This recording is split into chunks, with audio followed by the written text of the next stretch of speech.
कुरुक्षेत्र के सेक्टर 13 स्थित जननायक जनता पार्टी के कुरुक्षेत्र जिला प्रभारी सूर्य प्रताप सिंह राठौर के आवास पर आज जेजेपी के युवा प्रदेश अध्यक्ष दिग्विजय चौटाला पहुंचे, जहां उन्होंने नवनियुक्त हल्का अध्यक्षों को बधाई दी, तो वहीं थानेसर हल्का अध्यक्ष चंद्र प्रताप सिंह राठौर को पुत्र रतन की बधाई व शुभकामनाएं दी। इस मौके पर उन्होंने कार्यकारिणी के सभी साथियों को बधाई देते हुए कहा कि पार्टी के लिए दिन रात मेहनत करने वाले युवाओं को संगठन में पद देकर सम्मानित किया गया। उन्होंने कहा कि अगले 4 वर्षों में प्रदेश की 60% से अधिक युवा आबादी को जननायक जनता पार्टी के साथ लामबंद करने का लक्ष्य है। इसी उद्देश्य से मजबूत और सक्रिय साथियों को आगे बढ़ाया जा रहा है। उन्होंने बताया कि 31 जनवरी को कुरुक्षेत्र की पंजाबी धर्मशाला में जेजेपी का एक बड़ा सम्मेलन आयोजित किया जाएगा, जिसमें प्रदेश भर की युवा इकाई की पहली सामूहिक कार्यकारिणी बैठक होगी। इसके लिए जिला इकाई द्वारा तैयार सुचारू रूप से की जा रही है और कार्यक्रम को ऐतिहासिक बनाने का दावा किया जा रहा है। सांसद दीपेंद्र सिंह हुड्डा के बयान पर पलटवार करते हुए दिग्विजय चौटाला ने कहा कि यदि दीपेंद्र हुड्डा ये प्रमाणित कर दे कि जननायक जनता पार्टी को भाजपा से प्रत्यक्ष या अप्रत्यक्ष रूप से फंडिंग हो रही है, तो वे हमेशा के लिए राजनीति छोड़ देंगे। उन्होंने कहा कि बिना तथ्यों के इस तरह के बयान देना गैर जिम्मेदाराना है। साथ ही उन्होंने चेतावनी देते हुए कहा कि यदि आरोप सिद्ध नहीं होते तो दीपेंद्र हुड्डा को सार्वजनिक मंच से माफी मांगनी चाहिए। दिग्विजय चौटाला ने प्रदेश की कानून व्यवस्था और युवाओं के बेरोजगारी की समस्याओं पर भी सरकार को घेरा। उन्होंने कहा कि HPSCC सहित कई परीक्षाओं के मामले अदालत तक अटके हुए हैं, जिससे युवाओं में निराशा है।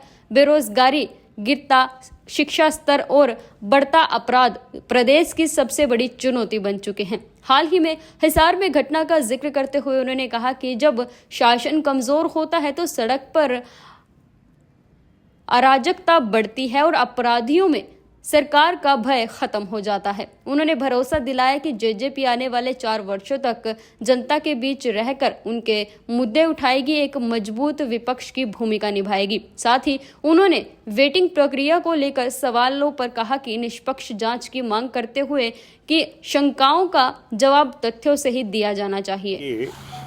जिला के प्रभारी भाई सूर्य प्रताप राठौर जी के निवास स्थान पर आज आना हुआ। मैं सबसे पहले जो कार्यकारिणी के अंदर सभी हलकों के नए नवनियुक्त हल्का अध्यक्ष हैं, उन सभी साथियों को तहे दिल से आभार प्रकट करता हूं, बधाई देता हूं कि उन्होंने जो मेहनत करी पार्टी के लिए, युवा जोड़ो अभियान हो या लंबे समय से युवा इकाई, युवा ताकत को संगठित करने के लिए वो दिन रात लगे हुए हैं, जिसका इनाम आज पार्टी ने उन्हें पदों पर बिठा करके किया है। हमें अगले 4 साल के अंदर जननायक जनता पार्टी के साथ प्रदेश की 60% से ज्यादा जो आबादी है युवा शक्ति की, उसे पार्टी के साथ लामबंद करना है और उसके लिए दिन दुगनी रात चौगुनी मेहनत करनी पड़ेगी। इसलिए मजबूत साथियों को हम आगे बढ़ा रहे हैं। आज HTET का मामला हो, HPSC के अंदर अनियमितताएं हों, इस सरकार के अंदर कोई भी ऐसा पेपर नहीं है जो आज अदालत में अटकावा ना हो।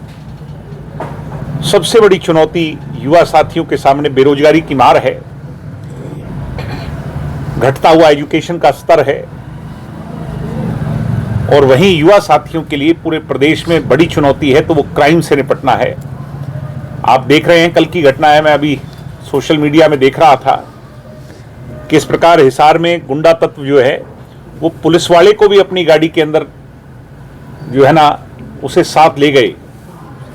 यानी क्रिमिनल्स में कोई खौफ सरकारी नियंत्रण का बचा नहीं।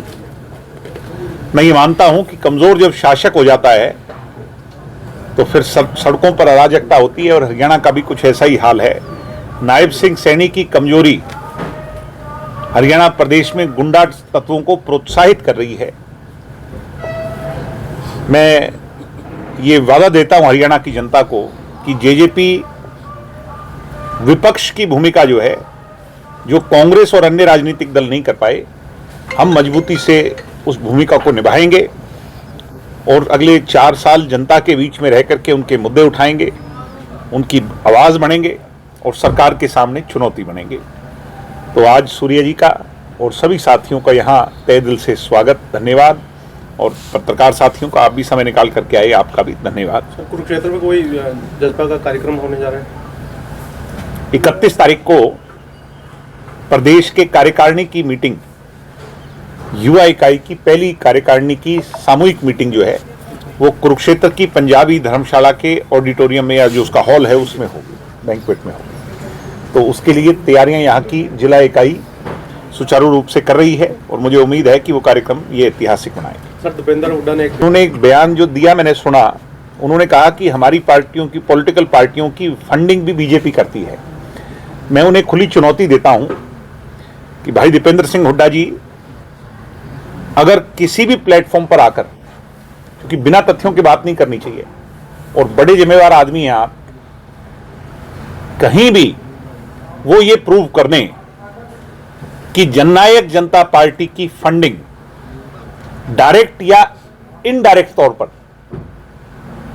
भारतीय जनता पार्टी ने करी है, अगर वो इसका कोई तथ्य जनता के सामने रख देंगे तो मैं राजनीति से त्याग दे दूंगा। मैं उस दिन के बाद पॉलिटिक्स में नहीं आऊंगा। मगर अगर वो ऐसा करने में असमर्थ रहे तो सार्वजनिक मंच पर माननीय दीपेंद्र सिंह हुड्डा सांसद को माफी मांगनी चाहिए, क्योंकि जिम्मेवार, मैं तो शायद किसी पद पर भी ना हूं, वो पद पर हैं और उन्होंने शपथ ली है उस पद की, और उसके बाद भी अगर वो जनता को भ्रमित करने के लिए, सस्ती राजनीति के लिए अगर झूठ का सहारा लेना पड़ रहा है तो इससे कमजोर बात नहीं हो सकती। तो उन्होंने थे कुछ रखे हैं ऐसे सामने, उसमें ऐसा लगता है कि वोट जैसे कुछ बाहर के लोग थे उनके बन गए और एक एक व्यक्ति के कई कई वोट बने। तो इसकी थॉरो इन्वेस्टिगेशन होनी चाहिए, जांच होनी चाहिए। हो सकता है हम और कांग्रेस कभी अलाइन ना हो सकते हों, मगर अगर कोई तथ्य की बात कर रहे हैं, मैंने जैसे कहा ना, जैसे दीपेंद्र हुड्डा की बात आई तो वो बेतुकी बात कर रहे थे, इसलिए मैंने उसका जवाब दिया। अब राहुल गांधी ने कोई तथ्य अगर रखे हैं जनता के सामने तो मैं चाहूंगा कि उसकी जांच जरूर हो, क्योंकि शंका पैदा हुई है, क्वेश्चन मार्क खड़ा हुआ है। क्वेश्चन मार्क का जवाब तो तथ्यों से दिया जाएगा, उस पर जांच से होगा। शुक्रिया।